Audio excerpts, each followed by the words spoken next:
Warning! This review is for the first 6 episodes only, as that's all that was out at the time of my initial viewing. If the show's gotten better or worse in that time, please don't hate me. Review is gonna eat you. Plus, this shit takes a long ass time to make.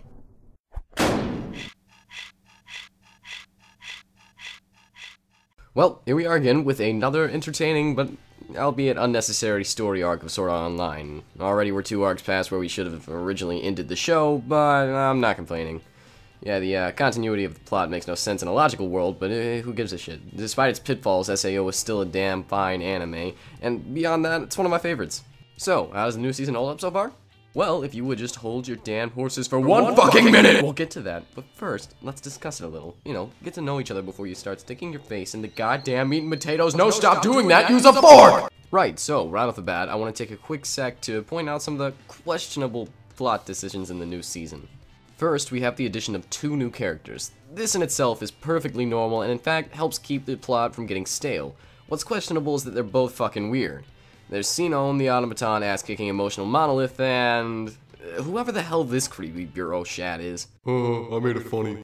This guy genuinely irks me, from his strange reliance on Kirito Senpai, right down to his bizarrely blank, empty smile. Ugh. Next on the list of things that'll raise eyebrows when you pitch them to a professional writer or an older English teacher, we have Death Gun, also known as OMG, it's happening again. Who could have known you die in the game, you die IRL syndrome. This is where we bring in a now tired plot device that should have only worked once for a 3rd time, and pretend that people would actually buy games anymore after the first 2 times this shit happened. I mean, yeah, I get that it was to be expected, but come on, man. Maybe it would have been nice to have, like, a crisis that doesn't revolve around the question of, what's the difference between games and reality, really? A question that's been becoming rapidly less relevant since episode 4 or 5. Another plot choice that I found questionable, or maybe just disappointing, is the complete neglect of Suwa. She appears briefly in episode 2, but the show makes it pretty clear that she's not relevant anymore by its own choosing. To me, this is truly disappointing, because not only was she one of the few really well-developed characters on the show so far, she was also gearing up to be one of the really great female leads following the resolution of her Kirito dependence and identity crisis at the end of Arc 2. That brief scene that she's in feels like watching your best childhood friend ride away in the family moving van. Sure, they got a bigger house now, but no, please, come back! On to the last 2 weird plot things. These are smaller, but still irk me. First, early on in the 2nd or 3rd episode, Kirito and Asuna are taking a walk in some park-like area, as is typical of awkward young couples when they pass a large monitored compound. Kirito explains in his strangely informal tone that not only is this compound a restricted access, no-fly zone, keep out of the dog part, fenced-in landmass, it houses a fucking castle. Why? Why, anime? Why do I need to know this? It's a goddamn castle in the middle of suburban Japan, so what? I don't give a shit. Why should I care? And then strangely enough, this secret castle that's built up to be some big reveal never gets mentioned again for the entirety of the first 6 episodes. I mean, I get it if that's supposed to play some major role later, but I feel like you showed us this one too soon. Maybe you could have had Kirito and Asuna go on a different walk later. God knows they probably will anyways. Seriously, this has got to be the #1 go-to date for awkward young couples with no money. I speak from experience. And that brings us to my final nitpick, Kirito's redesign.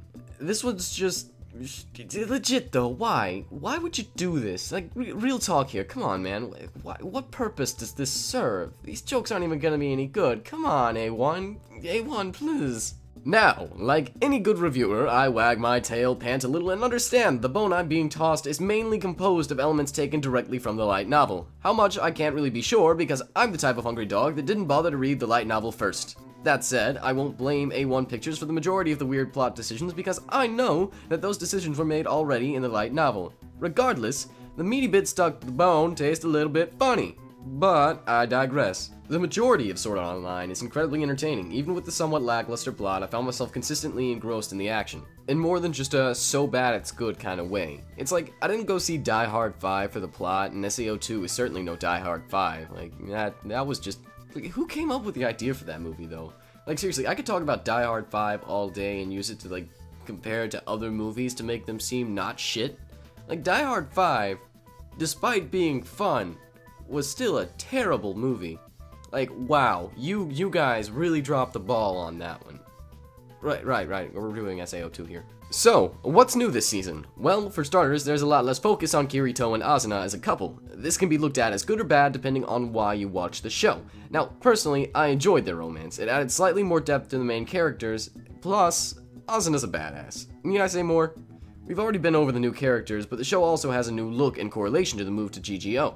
In exchange for the vibrant, colorful, fantastic worlds of both Alfheim and SAO, the show has adopted darker hues and a steampunk vibe accented by yellow, light gray, and blue hues.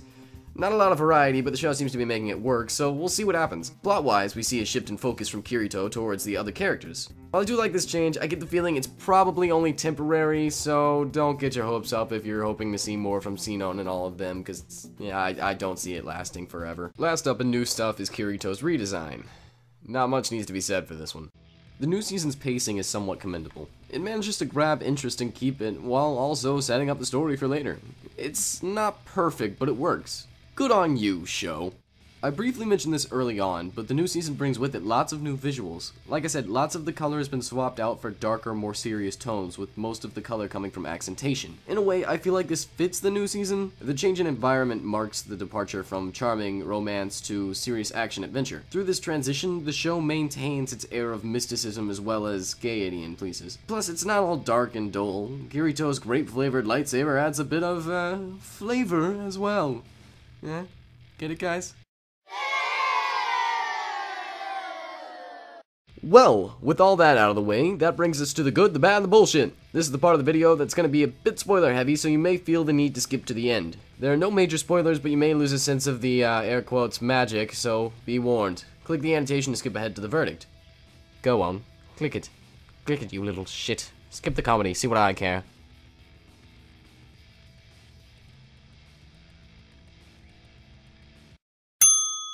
Okay, here we go.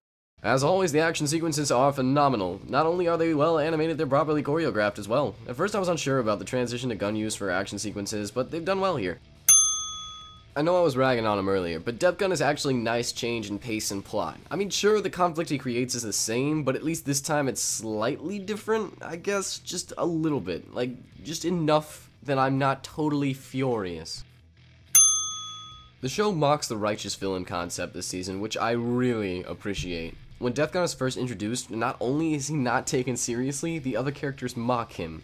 Literally mock him. This dude can kill you IRL, and they go so far as to call him an idiot within seconds of us meeting him. Even later, no one takes his justice boner seriously. God, I love that shit. Plus, it's good moral commentary on the nature of good and evil. When it's all said and done, this show is still damn good looking. Look at that plot. Prediction lines and the aiming reticle both add a nice refreshing twist on combat, and as a result, the show is more fun to watch. Ish. Oh, thank God it's mostly gags from here on out. So much editing.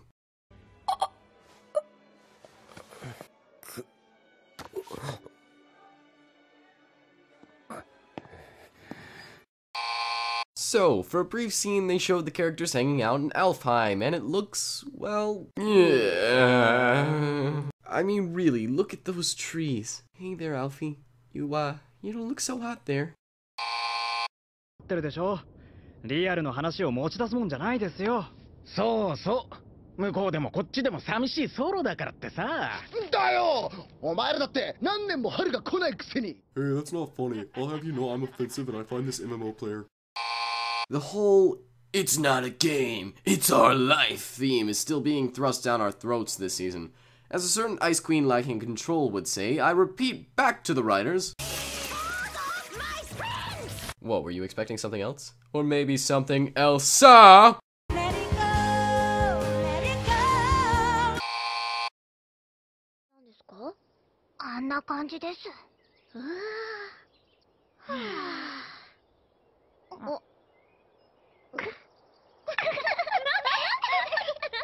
Haha, we all fell in love with a living goddamn Mary Sue, who also happens to be my brother, but not really my brother because he's my cousin. Haha, OMG guys, so funny! Oh my god, someone turned me into a chick. Time for a squeeze. Wait, god damn it. What the fuck is this guy talking about? And now for the bullshit. Dodging the bullets before the prediction lines come up? Insane! Who would ever think of something so bold? Aside from Kirito, of course, because how else are we supposed to know he's a badass? Seriously, people are dying in-game, and it's the 3rd time this has happened. Like, I know people didn't specifically die in Alfheim Online, but come on, it was implied someone, somewhere, died somehow, because people were being trapped in weird brain torture device things with guardian slugs. It's like a couple of game devs got together and went, Hey Dave, do you think the MMO market is dead? no, what are you, stupid, crazy? We fixed the whole brain melting thing. I'm sure consumers will buy into this still. Now go hemorrhage money on another massive potential death trap. Yeah, consumers aren't that stupid! Yes, here in Japan we have 100-year mortgages that your relatives pay off after you die. It is perfectly feasible that a young girl owns a sizable apartment to live in by herself. Kirito, we need you! Certainly not a trained professional who's way more qualified, and BTW, we won't pay you at all or keep track of you once you're in there. Gods make me scared enough to deliver the contents of my stomach onto your face in real life, but in-game, you better believe you gon' get Red. bitch! Yeah, so this guy's clearly perverted. GGO を開発運営しているザスカーなる企業はアメリカにサーバーを置いてるんだ。現実の会社の所在地はおろか、電話番号やメールアドレスすら未公開。I guess letting people die as a result of playing your video game isn't a violation of foreign policy. Huh. Thanks, Obama. Who the fuck gave Kirito a boob plate? Oh yeah, it was clearly this guy. 報告書はメールでいつものアドレスに頼む。諸経費は任務終了後、報酬と合わせて支払うので請求すること。追記。美人ナースと個室で二人きりだからといって、若い衝動を暴走させないように。Oh look, a rape joke. Something tells me that's not going to make it into the English dub. Ah yes, just what I wanted. A color customizer for the handle, and literally nothing else.